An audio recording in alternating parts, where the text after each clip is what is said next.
स्वागत है आपका इंडिया न्यूज में। आपके साथ मैं हूं राजीव। इंडिया न्यूज आप तक लेकर आया है खबरों का वो बुलेटिन जो सुपर फास्ट है, सबसे तेज रफ्तार है। और नमस्कार, मैं हूं आपके साथ मैत्री त्रिपाठी। सिर्फ 22 मिनट बने रहिए हमारे साथ और दुनिया की एक खबर होगी आपके पास। मैनचेस्टर टेस्ट में हार के बाद धोनी का शर्मनाक बयान, कहा 3 दिन में खत्म हुआ मैच, 2 दिन आराम के मिलेंगे।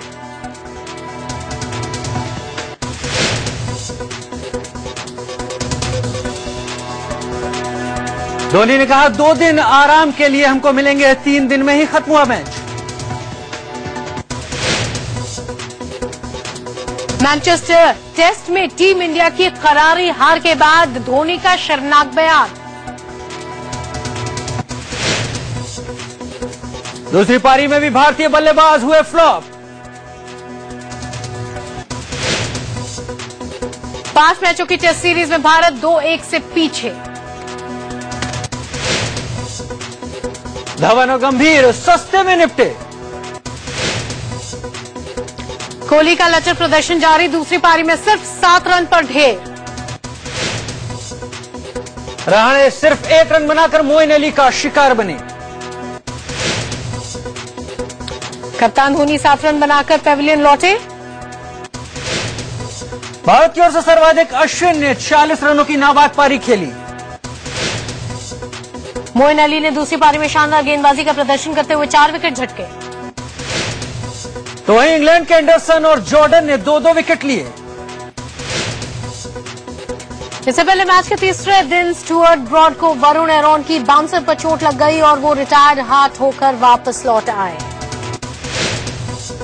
मैनचेस्टर टेस्ट में सर्वश्रेष्ठ प्रदर्शन के लिए स्टुअर्ट ब्रॉड को मैन ऑफ द मैच दिया गया। आज रक्षाबंधन है, इस मौके पर दिल्ली में डीटीसी बसों में भी बहनों को तोहफा दिया। दिल्ली एनसीआर में आज डीटीसी बस से महिलाओं का टिकट फ्री होगा। डीटीसी की नॉन एसी बसों में सुबह 8 बजे से शाम 5 बजे तक महिलाओं को मुफ्त सफर की सुविधा दी जा रही है। रक्षाबंधन पर दिल्ली मेट्रो ने भी खास इंतजाम किए हैं। लोगों की सुविधा के लिए आज हर रूट को मिलाकर मेट्रो 419 ज्यादा फेरे लगाएगी। रक्षाबंधन पर आज उत्तराखंड और हरियाणा रोडवेज की बसों में भी महिला यात्रियों को मुफ्त सफर का फायदा मिलेगा। दिल्ली से उत्तराखंड जाने वाली बसों में उत्तराखंड बॉर्डर के बाद का सफर मुफ्त होगा। वहीं हरियाणा की बसों में महिलाओं का दिल्ली तक की फ्री टिकट दी जाएगी। रक्षाबंधन के मौके पर दिल्ली में लोग जान जोखिम में डालकर सफर करते नजर आए। घर जाने के लिए लोगों ने बस की छत पर बैठकर सफर किया।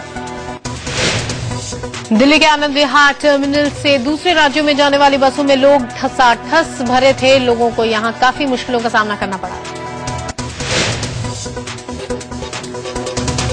जोधपुर में एक परिवार की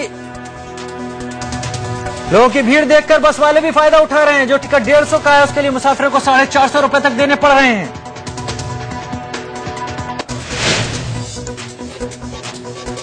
जोधपुर में एक परिवार की 3 बेटियों ने प्रधानमंत्री नरेंद्र मोदी के लिए 71 फीट की राखी बनाई है, जिसे बनाने में 17 दिन लगे हैं। इन तीनों बहनों का कोई भाई नहीं है। मोदी से प्रभावित होकर इन जोधपुर में एक परिवार की 3 बेटियों ने प्रधानमंत्री नरेंद्र मोदी के लिए 71 फीट की राखी बनाई है, जिसे बनाने में 17 दिन लगे हैं। इन तीनों बहनों का कोई भाई नहीं है। मोदी से प्रभावित होकर इन लड़कियों ने मोदी को ही भाई मान लिया है। तीनों बहनों और उनके पिता सूरजमल का दावा है कि ये दुनिया की सबसे बड़ी राखी है और वो इसे रिकॉर्ड बुक्स में दर्ज कराने के लिए अपना दावा भेजेंगे। वाराणसी के बाजारों में मोदी ब्रांड की राखियों की धूम देखने को मिल रही है। लोग मोदी की तस्वीर लगी राखियों की मांग कर रहे हैं। लुधियाना में भी मोदी ब्रांड राखियों की खूब डिमांड दिखी। मार्केट में मोदी की तस्वीरों वाली राखी छाई रही। मध्य प्रदेश के जबलपुर में रक्षाबंधन पर मोदी राखी का खूब क्रेज नजर आ रहा है। बाजार में कई दुकानों पर मोदी राखी नजर आ रही है। गुजरात के वडोदरा में कांग्रेस की महिला कार्यकर्ताओं ने मोदी की तस्वीर को टमाटर वाली राखी बांधी और महंगाई का विरोध किया।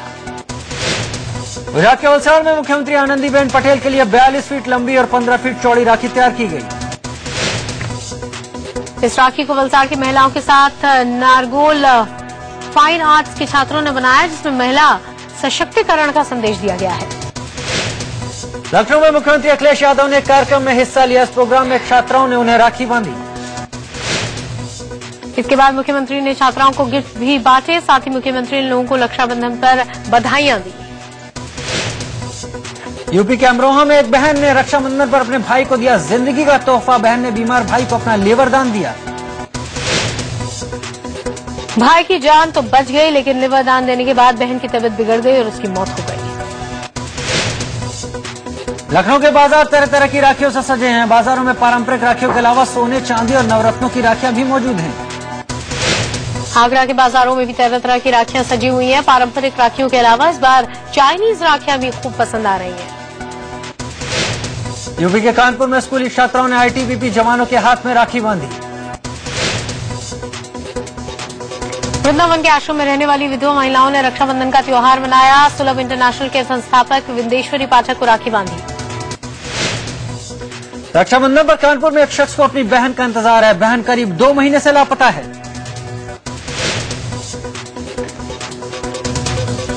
धरने पर बैठे युवक के मुताबिक उसकी बहन ससुराल से हुई थी गायब। उसे शक है कि उसकी बहन की ससुराल वालों ने हत्या कर दी है। यूपी के कानपुर में रक्षाबंधन पर मायके जाने से मना करने पर एक गर्भवती महिला ने खुदकुशी कर ली। महिला के पति के मुताबिक पैसों की तंगी की वजह से उसने अपनी पत्नी को मायके जाने से मना किया था, जिसके बाद उसकी पत्नी ने खुदकुशी कर ली। कानपुर की एक लड़की रक्षाबंधन पर अपने 2 भाइयों के हाथ में राखी नहीं हथकड़ी पहनवाना चाहती है। इस लड़की का आरोप है कि उसके भाइयों ने उसके साथ रेप किया। लड़की की शिकायत के बाद पुलिस ने मामला दर्ज कर लिया है, साथ ही मामले की जांच में जुट गई है। रक्षाबंधन के मौके पर यूपी के मुरादाबाद में खाद्य विभाग की टीम ने कई मिठाई की दुकानों पर छापे मारे। खाद्य विभाग की टीम ने सभी सैंपल्स को जांच के लिए लैब में भेज दिया है। खाद्य विभाग को शक है कि रक्षाबंधन के अवसर पर मिलावटी मिठाइयां धड़ल्ले से बेची जा रही हैं। यूपी के कानपुर में भी रक्षाबंधन को देखते हुए खाद्य विभाग की टीम हुई सतर्क। टीम मिठाई की दुकानों पर छापा मार रही है। खाद्य विभाग के मुताबिक शहर में बड़े पैमाने पर हो रहा है मिलावट का कारोबार। आज सावन पूर्णिमा है और शिव भक्त आज बाबा अमरनाथ का आखिरी दर्शन कर पाएंगे। पंचतरणी से भगवान शिव का दंड यानी छड़ी मुबारक के पवित्र गुफा में पहुंचने के बाद गुफा में विशेष पूजा अर्चना की जाएगी। साथ ही अमरनाथ यात्रा समाप्त हो जाएगी। गाजियाबाद में हिंडन नदी के पास रेलवे ट्रैक पर एक महिला और शख्स की लाश मिली है। दोनों की पहचान अभी तक नहीं हो पाई है। पुलिस को दोनों की हत्या के बाद यहां फेंकने की आशंका है। दिल्ली के खजूरी खास इलाके में देवर ने अपनी भाभी की चाकू गोदकर हत्या कर दी और उसके भाई पर भी चाकू से हमला किया। वारदात के वक्त 28 साल की आमना अपने 3 बच्चों के साथ घर में मौजूद थी। हत्या की वजह सामने नहीं आई है। इस मामले में केस दर्ज कर पुलिस आरोपी मुन्ना की तलाश कर रही है। 2 कैदियों की हालत गंभीर बताई जा रही है। दोनों को पटना के पीएमसीएच रेफर कर दिया गया। बताया जा रहा है कि पुलिस दबंग कैदियों को दूसरी जेल में ट्रांसफर कर रही थी, जिसके विरोध में कैदियों ने जेल में हंगामा किया। स्थिति को काबू में करने के लिए पुलिस ने फायरिंग भी की। साथ ही एसएसबी और सीआरपीएफ के जवानों को बुला लिया गया। झारखंड के पलामू में माओवादियों और उनके एक विरोधी नक्सली गुट टीपीसी के बीच फायरिंग हुई, जिसमें 15 नक्सली मारे गए। यहाँ गांव में नक्सली संगठन टीपीसी के लोग जुटे थे, जिसकी भनक लगते ही माओवादी आए और विरोधियों को मार गिराया। बिहार की सीतामढ़ी की जेल में कैदियों और पुलिस के बीच खूनी झड़प हो गई। 20 से ज्यादा पुलिस वाले और कैदी जख्मी हो गए। वारदात को अंजाम देने के बाद माओवादी नारेबाजी करते हुए निकल गए। पुलिस घटना के कई घंटे बाद पहुंची। नागपुर के वर्धा रोड में एक कार में आग लग गई। कार में लगी आग की लपटें इतनी भीषण थी कि वहां मौजूद लोग दहल गए। गनीमत है कि इस घटना में कोई हताहत नहीं हुआ। कार में आग की वजह से सड़क पर एक तरफ का ट्रैफिक काफी देर तक रुका रहा। आग बुझाने के बाद ही ट्रैफिक सामान्य हुआ। पूर्व रक्षा मंत्री जसवंत सिंह की हालत में सुधार के संकेत मिले हैं। प्रधानमंत्री नरेंद्र मोदी आर्मी हॉस्पिटल पहुंचकर पूर्व विदेश मंत्री जसवंत सिंह का हालचाल उन्होंने जाना। पूर्व प्रधानमंत्री मनमोहन सिंह भी आर्मी हॉस्पिटल पहुंचे। जसवंत सिंह के हालात के बारे में जानकारी। आपको बता दें कि घर में गिरने की वजह से जसवंत सिंह के सिर में गहरी चोट लगी थी, जिसके बाद उन्हें दिल्ली के आर्मी हॉस्पिटल में भर्ती कराया गया था। बीजेपी अध्यक्ष अमित शाह की नई टीम का ऐलान 22 अगस्त को हो सकता है। शाह की नई टीम में राजीव प्रताप रूडी, राम माधव, मुरलीधर राव, शहनवाज हुसैन, अनुराग ठाकुर, रामलाल, सरोज पांडे, मीनाक्षी लेखी को पार्टी महासचिव बनाया जा सकता है। वहीं आसफा खान, नलिन कोहली, संबित पात्रा को पार्टी का नियमित प्रवक्ता बनाया जा सकता है। जबकि जेपी नड्डा और मुख्तार अब्बास नकवी को सरकार में बड़ी भूमिका मिल सकती है। तो वहीं शिव प्रताप सौदान सिंह भी सतीश को संगठन की जिम्मेदारी सौंपी जा सकती है। बीजेपी की राष्ट्रीय परिषद की बैठक में प्रधानमंत्री नरेंद्र मोदी ने राजनाथ सिंह और अमित शाह की जमकर तारीफ की। मोदी ने लोकसभा चुनाव में बीजेपी की ऐतिहासिक जीत पर कहा कि राजनाथ सिंह की कैप्टनशिप में लाखों कार्यकर्ताओं ने जीत हासिल की। साथ ही मोदी ने लोकसभा जीत का हीरो अमित शाह को करार दिया। मोदी ने अमित शाह को मैन ऑफ द मैच करार दिया। अमित शाह ने तारीफ करते हुए कहा कि मोदी ने कहा कि अमित शाह को मैंने नजदीक से जाना पहचाना है। साथ ही मोदी ने कहा कि उन्हें पूरा विश्वास है कि पार्टी ने शाह को जो दायित्व दिया है उसे वो भली भांति निभाएंगे। पीएम मोदी ने कहा इस बार हुए चुनाव में देश की जनता ने बखूबी अपना काम निभाया, अब हमारी बारी है। 60 दिन तो सफाई और कामकाज सुधारने में लग गए। हमारी सरकार सही दिशा में आगे बढ़ रही है। हमने 60 दिनों में काफी काम किया है। साथ ही कांग्रेस पर निशाना साधते हुए कहा मुझे हैरानी है कि जिन्होंने 60 साल कुछ नहीं किया वो 60 दिनों का हिसाब मांग रहे हैं। मोदी ने कहा कि फूड सिक्योरिटी बिल के जरिए जो पार्टी वोट हासिल करना चाहती थी उसने WTO में गरीबों की रोटी छीनने का प्रयास किया है। साथ ही उन्होंने कहा कि हम कली नहीं हैं जो हवा के झोंके के आगे झुक जाएंगे, हम वट वृक्ष हैं और ऐसे ही खड़े रहेंगे। प्रधानमंत्री नरेंद्र मोदी ने मजाकिया लहजे में कहा कि पीएम मतलब प्राइमरी मेंबर। हर पोलिंग बूथ पर 100 से 200 पीएम होंगे, सभी देश के लिए काम करेंगे। प्रधानमंत्री मोदी ने कहा उन्हें लोकसभा चुनाव में जीत का भरोसा था, लेकिन पॉलिटिकल पंडितों को इसका भरोसा नहीं था। साथ ही मोदी ने कहा कि जब 300 सीटों का दावा करते थे तो साथी भी टोकते थे कि संख्या क्यों बोल रहे हैं। पीएम मोदी ने कहा पूर्ण बहुमत सरकार की वजह से दुनिया में भारत का मान बढ़ा है। राष्ट्रीय परिषद की बैठक में बीजेपी अध्यक्ष अमित शाह ने मिशन विधानसभा का एजेंडा सामने रखा। अमित शाह ने कहा लोकसभा चुनाव जैसी जीत ही झारखंड, महाराष्ट्र, हरियाणा और जम्मू कश्मीर में हासिल करनी है। बीजेपी अध्यक्ष अमित शाह ने नीतीश और लालू पर जमकर निशाना साधा।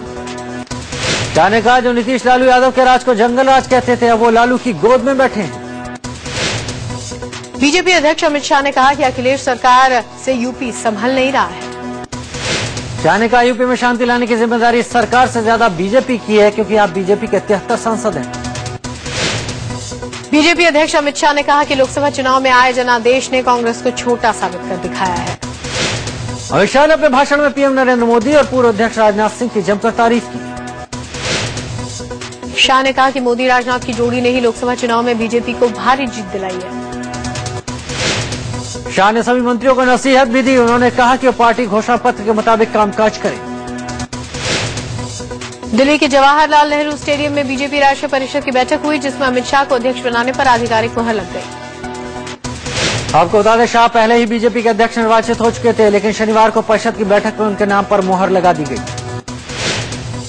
बीजेपी अध्यक्ष के तौर पर मुहर लगने के बाद नेता लालकृष्ण आडवाणी ने अमित शाह का स्वागत किया और उन्हें माला पहनाई। वहीं बीजेपी अध्यक्ष अमित शाह ने लालकृष्ण आडवाणी के पैर छूकर आशीर्वाद लिया। अमित शाह के आधिकारिक तौर पर बीजेपी अध्यक्ष बनने पर प्रधानमंत्री नरेंद्र मोदी ने भी उन्हें बधाई दी। प्रधानमंत्री मोदी ने अमित शाह को शॉल ओढ़ाकर नारियल भेंट किया। बीजेपी राष्ट्रीय परिषद में लगे पोस्टर साफ हो गया है कि अब अटल आडवाणी का युग खत्म हो गया है। अटल आडवाणी की जगह पीएम नरेंद्र मोदी और अध्यक्ष अमित शाह की जोड़ी ने ले ली है। पोस्टर में अटल आडवाणी की तस्वीर तो थी, लेकिन मोदी शाह की फोटो को खास तवज्जो दी गई थी। बीजेपी राष्ट्रीय परिषद की बैठक के एंट्री गेट पर जो पोस्टर लगे उसमें मोदी शाह की जोड़ी प्रमुखता से थी,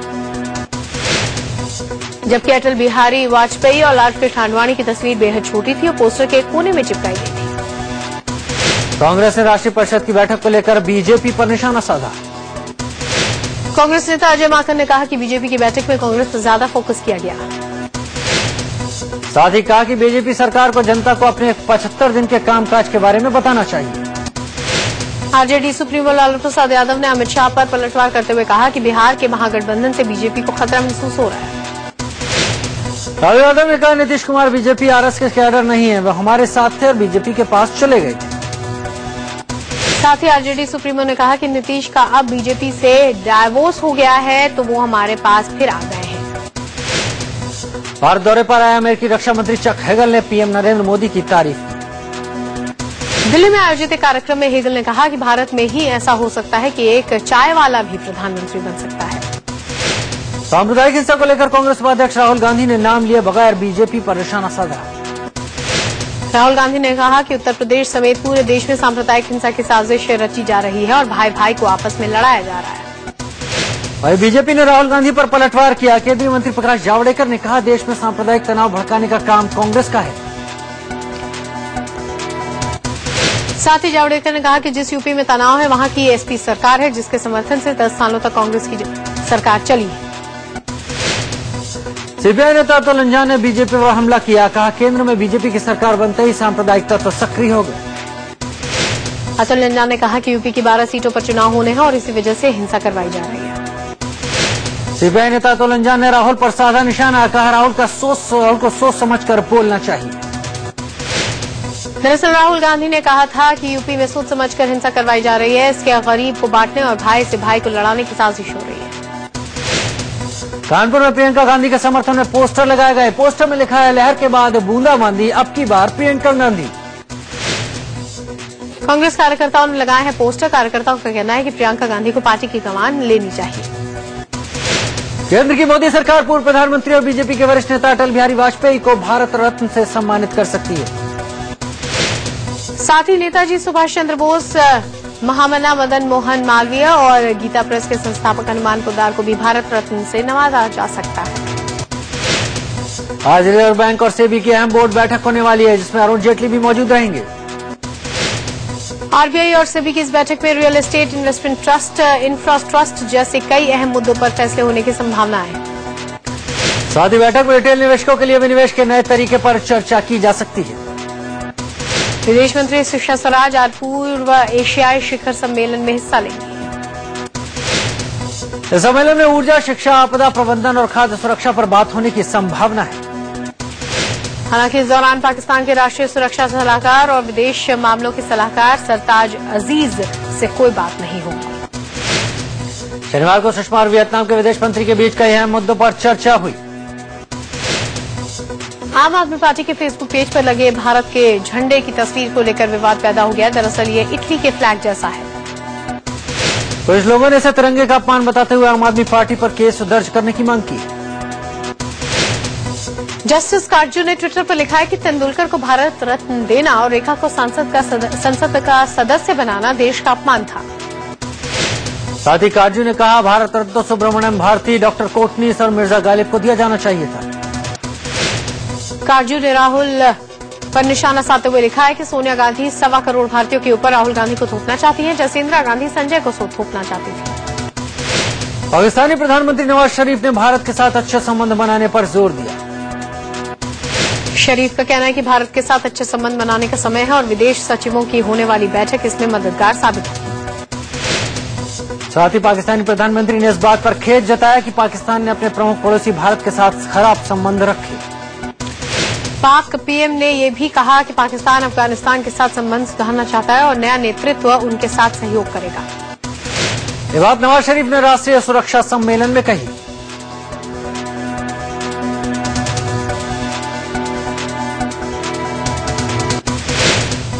तो न्यूज 222 में वक्त हो चला एक छोटे से ब्रेक का। बने रहिए हमारे साथ, बहुत जल्द वापस लौटते हैं। ब्रेक के बाद एक बार फिर आपका स्वागत है। फिर से शुरू करते हैं 222 का सिलसिला। तो चलिए बढ़ते हैं अगली खबरों पर। यूपी के गोरखपुर में एम्स की मांग को लेकर पूर्वांचल सेना के कार्यकर्ताओं ने अनोखा प्रदर्शन किया। प्रदर्शनकारियों ने अर्धनग्न होकर एकजुटता दिखाई। सभी के शरीर को मिलाकर गोरखपुर को एम्स 2 लिखा दिखाई दिया। यूपी के वाराणसी में काशी विद्यापीठ और संपूर्णानंद संस्कृत विश्वविद्यालय में कर्मचारियों की हड़ताल से छात्र परेशान। मार्कशीट और सर्टिफिकेट के लिए छात्र इधर से उधर भटकते हुए नजर आए। गाजियाबाद में जीडीए की टीम और करहेड़ा गांव के लोग आपस में भिड़ गए। गांव वालों के मुताबिक जीडीए उनके पूर्वजों की जमीन पर सिटी फॉरेस्ट नाम का एक पार्क बनवा रही है, जिसे वो नहीं बनने देंगे। मामला शांत करने के लिए पुलिस ने लोगों को वहां से खदेड़ा। अब वहां पर पुलिस और पीएसी तैनात। यूपी के अम्बेडकर नगर में एनटीपीसी के लिए जमीन का अधिग्रहण से किसानों में नाराजगी। प्रशासन ने पीएसी और पुलिस के जवान तैनात किए हैं। किसानों के मुताबिक उन्होंने किसी तरह का कोई करार नहीं किया है। यूपी के कानपुर में सहकारी बैंक से करीब 10 लाख की चोरी। पुलिस और फॉरेंसिक टीम मामले की जांच में जुटी। गाजियाबाद के पैसिफिक मॉल परिसर में फायरिंग हुई। गोलीबारी में 2 लोग जख्मी हो गए।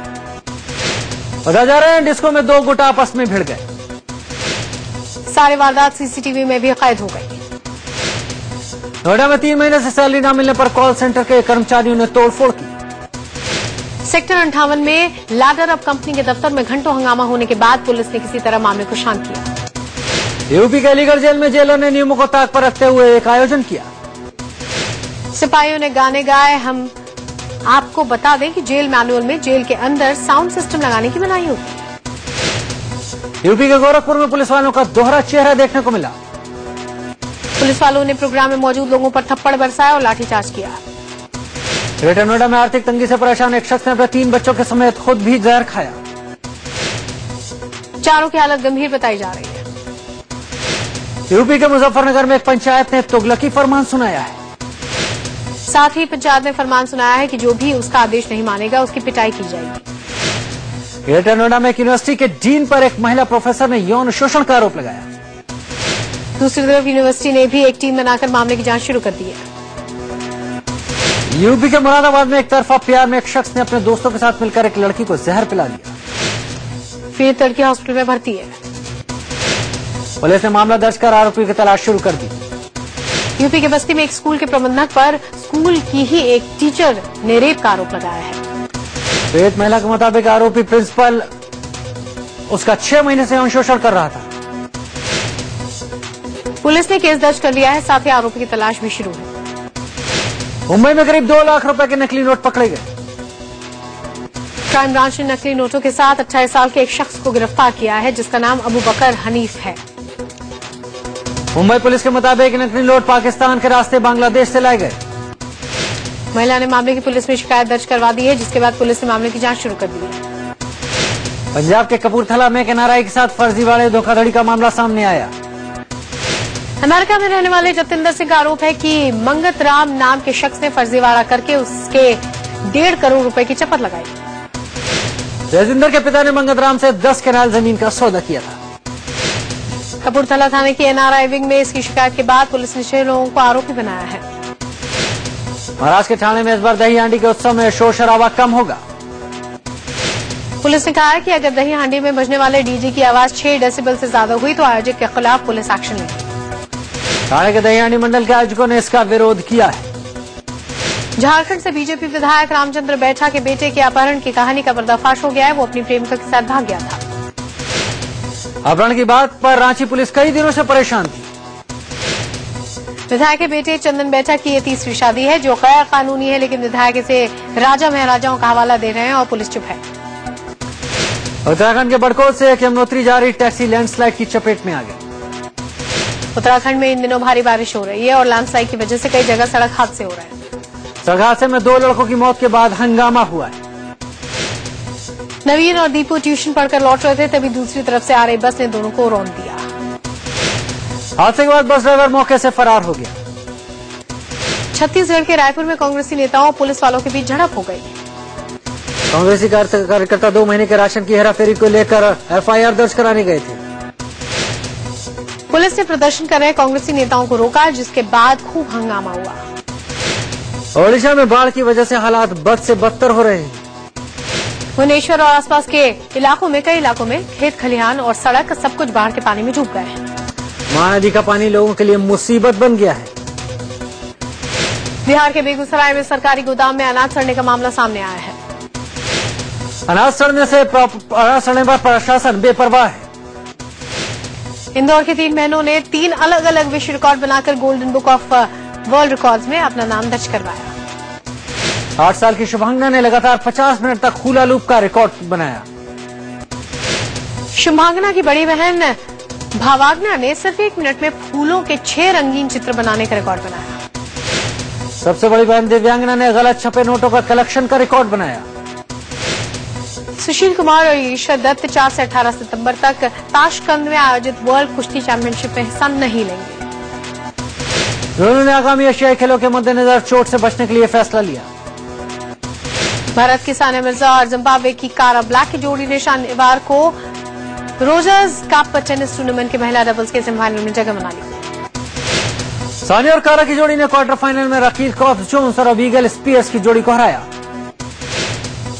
सेमीफाइनल में सानिया कारा का सामना ताइपे की सू वी एच और चीन के शुआई पेंग की जोड़ी से होगा। दिल्ली फैशन वीक के तीसरे दिन अभिनेत्री नरगिस फाखरी के साथ ट्रेजेडी हो गई। एक मॉडल के पैर से दबकर नरगिस की ड्रेस फट गई। तीसरे दिन कई डिजाइनर्स ने अपनी कलेक्शन को मॉडल्स के जरिए सबके सामने रखा।